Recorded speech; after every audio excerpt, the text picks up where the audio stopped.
Ini membuat kita lega, meskipun mungkin hasilnya tidak sepersis yang kita bayangkan, tapi yo karena kita sudah berupaya maksimal, kita tetap lega. Ya sudah.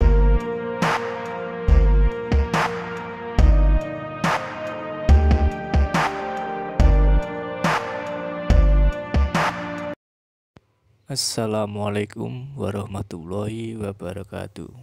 Jumpa lagi di Kata Filsafat. Ini. Baik. Nah, mindfulness ini kalau dalam konsep-konsep hari ini dikenal sebagai konsep untuk mode of being.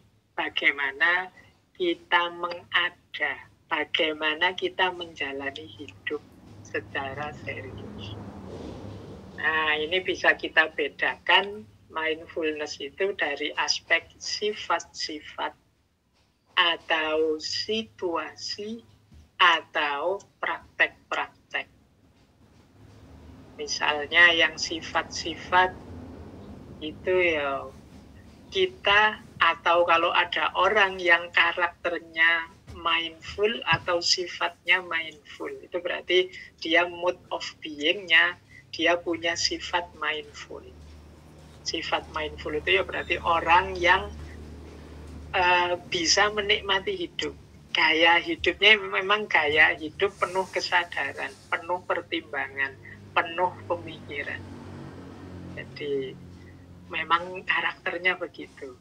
Nah, ini berarti orang ini kalau bahasa Jawanya ya orang yang punya karakter eling lan waspada, seperti saya jelaskan di depan tadi. Eling itu punya kesadaran vertikal, waspada itu punya kesadaran horizontal. Jadi kesadaran vertikal itu kesadaran bahwa aku ini hamba Allah, aku ini dari Allah dan nanti akan kembali ke Allah. Ini orang yang selalu eling. Ada juga waspada. Waspada itu hati-hati, tidak sembrono saat kita menjalani hidup. Nah, orang yang mampu mengembangkan sikap eling lan waspada secara konstan dan menetap sifat ini dalam dirinya, itulah orang yang mindful.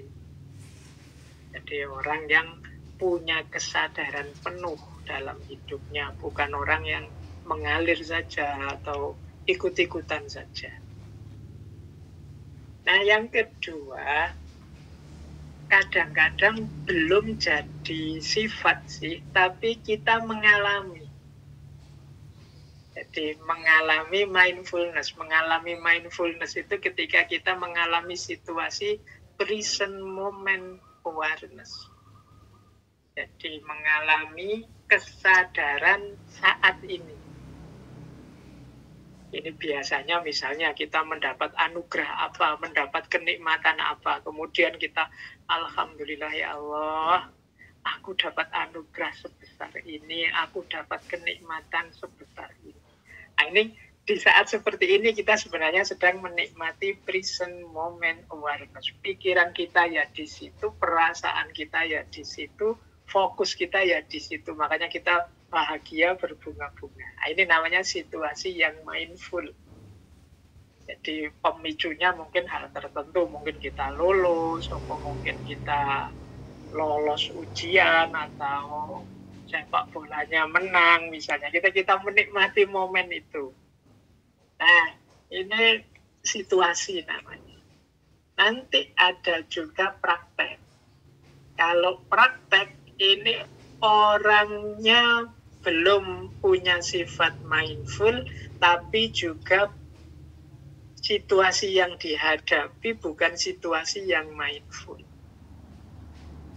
Nah, kalau praktek ini berarti ya latihan, mengembangkan diri, meningkatkan kualitas diri sehingga ada di level mindful. Ya, ini tadi yang saya sebut, misalnya hari ini banyak pelatihan-pelatihan. Misalnya pelatihan meditasi, baik meditasi yang jenisnya adalah konsentrasi maupun meditasi yang jenisnya kesadaran.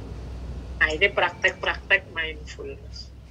Ya macam-macam sih prakteknya, tapi yang paling populer meditasi. Nanti ada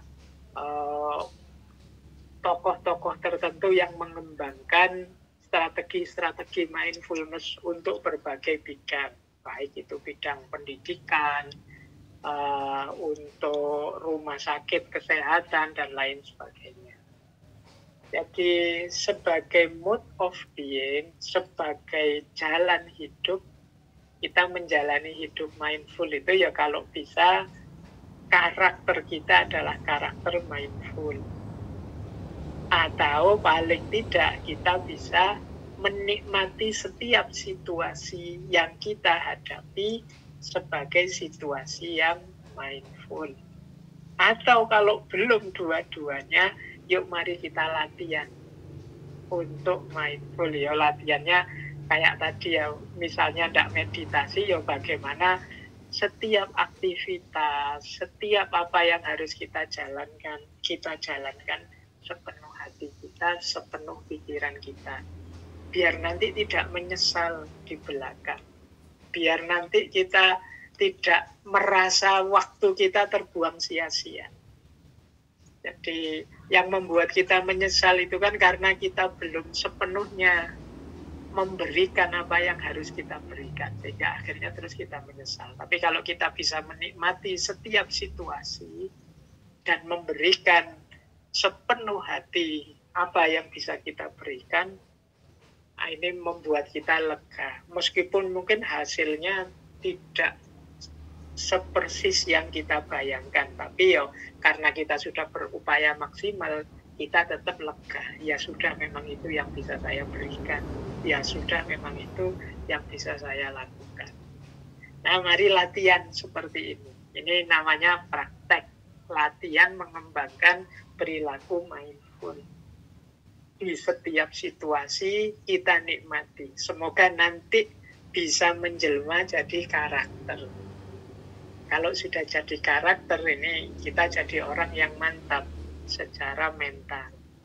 Kondisinya kondisi mindful. Nanti kita lihat ya padanannya dalam Islam.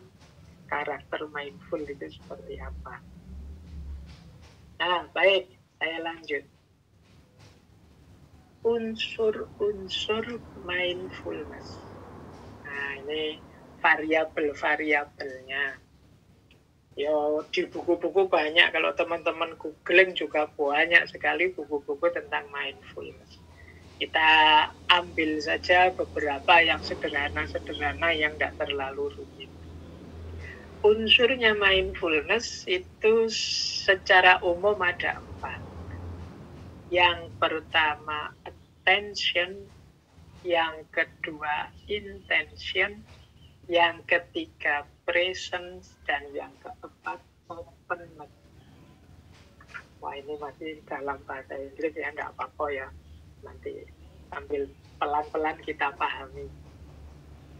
Yang pertama attention. Attention itu penuh perhatian. Jadi mindful itu berarti memerlukan perhatian kita sepenuh. Listening, watching, considering what naturally exists. Jadi mendengarkan, melihat, memperhatikan apa yang ada di sekeliling kita, apa yang sekarang sedang terjadi, apa yang sekarang sedang aku lakukan. Ini namanya attention. Jadi untuk hidup secara mindful ya tetap mau tidak mau kuncinya perhatian. Yang kedua intention. Intention ini intensi, maksud. Jadi maksudnya apa? Yo, ketika kita melakukan sesuatu, ketika kita mengalami, menjalani sesuatu, kita sadar ini maksudnya apa, ini tujuannya apa, ini isinya apa sih, itu intention. Jadi kita sadari ini mau apa sebenarnya. Ini maksudnya apa? Ini maknanya apa? Itu intention. Kita ngerti, orang yang tidak sadar itu kan dia melakukan segala sesuatu tanpa memperhatikan ini mau apa. Kadang-kadang ada orang makan itu rutinitas saja, pokoknya sehari harusnya 3 kali. Kadang-kadang perutnya masih kenyang pun dia karena sudah jam makan ya tetap harus makan. Nah ini kehilangan intention. Makan itu kan tujuannya ya untuk kesehatan. Kalau perut masih sangat kenyang ya jangan makan, nanti berlebihan malah jadi sakit. Nah ini lupa dengan intention. Olahraga juga begitu. Olahraga itu bagus, tapi intensinya olahraga itu kan untuk kesehatan kita. Jangan sampai terlalu semangat olahraga sampai sakit. Nah ini berarti kurang attention, kurang intention. Kita tidak memperhatikan tujuannya. Ngaji seperti ini misalnya, teman-teman harus ngerti tujuannya. Bolak-balik di banyak momen saya jelaskan, tidak usah mikir aneh-aneh. Ngaji kita ini nambah wawasan saja.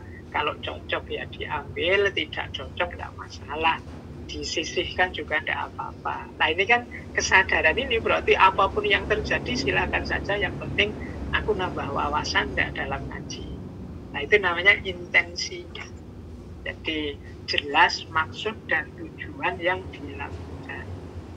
Ini prasyarat kita bisa mindful nanti. Bisa hidup sepenuh hati, sepenuh kesadaran. Yang ketiga adalah present. Jadi present itu kita hidup saat ini, di sini, sekarang, di momen ini. Nah, itu namanya present. Kesadaran, kekinian, dan kedisinian.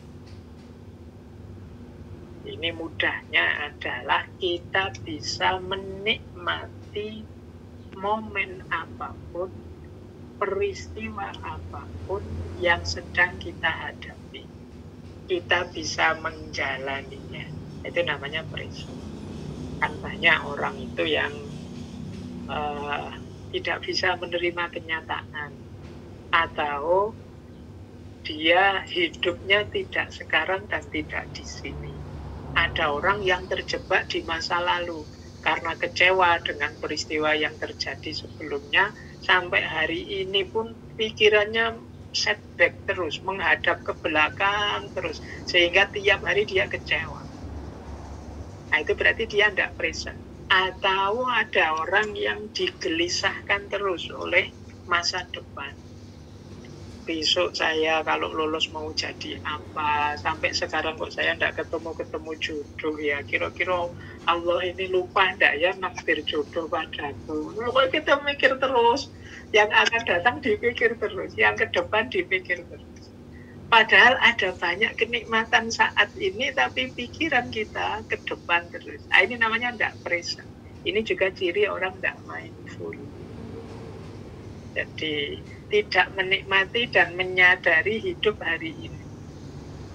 Yang ada di pikirannya masa lalu dan masa depan. Atau seandainya masa kini pun dia tidak menikmati karena pikirannya mungkin terdistraksi oleh apa, terpalingkan oleh apa, dan lain sebagainya.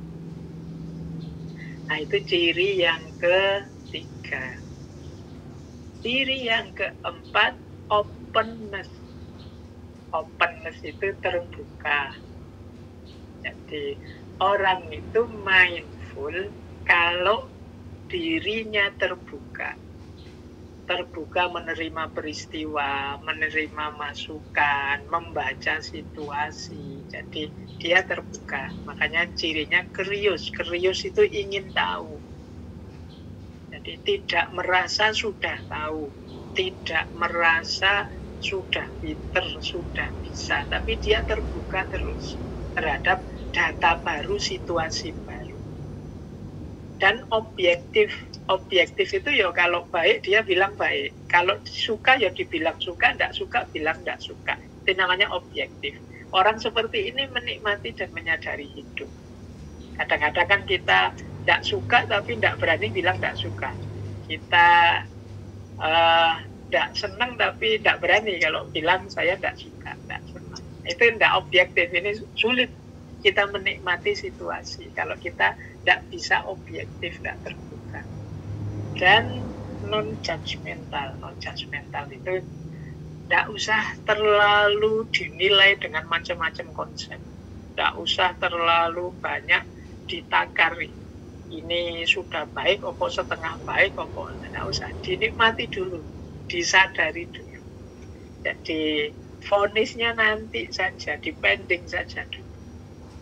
Kadang-kadang banyak orang itu kesusu memvonis, sehingga akhirnya apa? Tidak bisa menikmati hidup, lupa dengan tujuan hidup, fokusnya geser, terdistraksi oleh vonis-vonis tadi. Jadi ayo dinikmati dulu saja dengan terbuka, present, intention, dan attention. Inilah mindfulness. Wong yo, kita ini kan hidup memang banyak disetir oleh pikiran kita. Nah, mindfulness ini membantu pikiran kita untuk fokus, tidak teralihkan atau tidak tertipu oleh perspektif-perspektif yang tidak perlu. Jadi ini kalau dalam bahasanya Imam Ghazali ya, ini jalan untuk menemukan kebahagiaan, yaitu dengan menerima apapun anugerah Allah yang diwarnai nanti akhirnya adalah rasa syukur. Jadi kita menikmati hidup kita. Ini tanda orang yang bersyukur. Nah, jadi ada 4 unsur utama dalam mindfulness.